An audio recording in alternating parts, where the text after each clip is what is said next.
राजस्थान की राजनीति में शुक्रवार का दिन बड़ा अहम रहा, क्योंकि विधानसभा अध्यक्ष वासुदेव देवनानी का एक फैसला आया और भूचाल मच गया बारां जिले की सियासत में। देवनानी ने अंता विधानसभा क्षेत्र से निर्वाचित विधायक कंवरलाल मीणा की विधानसभा सदस्यता को अयोग्य घोषित किया।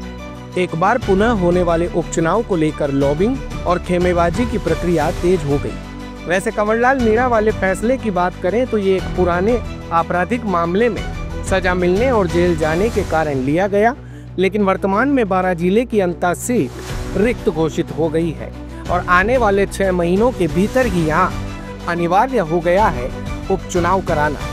कंवरलाल मीणा की अयोग्यता ने हाड़ौती संभाग के राजनीतिक समीकरणों को हिलाकर रख दिया है, क्योंकि अब ये विधानसभा पूरे हाड़ौती संभाग की राजनीति का केंद्र बन चुकी है, जहां बीजेपी और कांग्रेस दोनों के लिए उपचुनाव प्रतिष्ठा का प्रश्न बन गया है।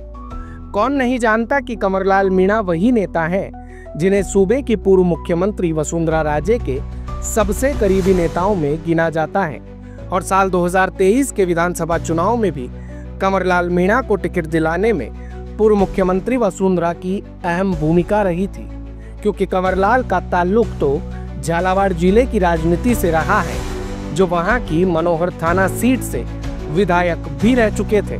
लेकिन अंता में समीकरणों को देखते हुए उन्हें यहां से मैदान में उतारा गया। कौन नहीं जानता कि यहां वसुंधरा न केवल उन्हें टिकट दिलवाने में सफल रही, बल्कि चुनाव जिताने में भी उन्होंने अहम भूमिका निभाई थी। लेकिन अब सजा के कारण उनका विधायक कार्यकाल मात्र 1.5 वर्ष में ही सिमट गया। लेकिन अब बड़ी बात यह है कि बारां जिले में भारतीय जनता पार्टी 2 धड़ों के रूप में सक्रिय है, जहां एक तरफ वसुंधरा खेमे की कोशिश अपनी पकड़ बनाए रखने की होगी, तो दूसरी तरफ स्थानीय नेताओं का भी खेमा टिकट पाने की जद्दोजहद में जुट गया है। हाँ, अगर सहानुभूति की बात करें तो कंवरलाल मीणा की पत्नी भगवती बाई को भी उम्मीदवार बनाए जाने की चर्चा जोरों पर है।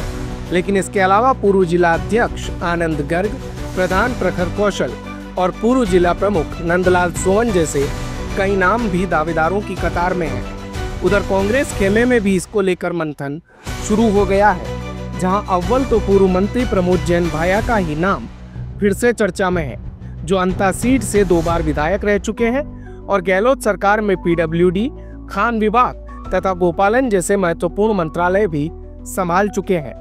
प्रमोद भाया को वैसे तो अशोक गहलोत का सबसे खास माना जाता है, लेकिन वर्तमान राजनीतिक हालातों को देखें तो टिकट की दावेदारी के लिए उन्हें अब की बार सचिन पायलट को भी साधना बेहद जरूरी होगा।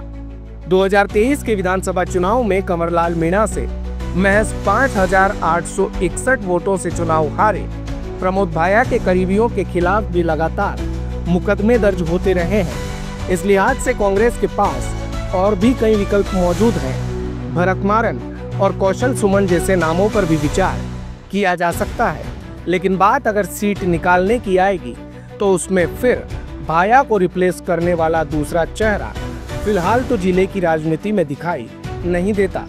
उधर सोशल मीडिया पर भी नेता और कार्यकर्ता एक्टिव हो गए हैं।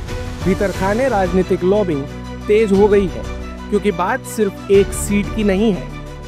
ये उपचुनाव दरअसल तय करेगा दोनों प्रमुख दलों की पकड़ और राजनीति का स्तर, क्योंकि जहां बीजेपी के लिए ये सीट वसुंधरा की ताकत की पहचान से जुड़ी है, तो कांग्रेस के लिए यह हार की भरपाई करने का मौका है। और हाड़ौती संभाग में बीते 1.5 दशक से चली आ रही वसुंधरा और भाया की राजनीतिक अदावत पर भी सबकी निगाहें टिकी होंगी।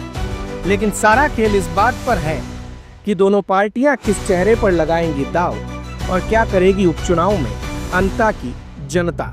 तब तक की हर बड़ी राजनीतिक हलचल के लिए आप सब्सक्राइब कीजिए हमारे चैनल को और बने रहिए हाड़ौती समाचार के साथ।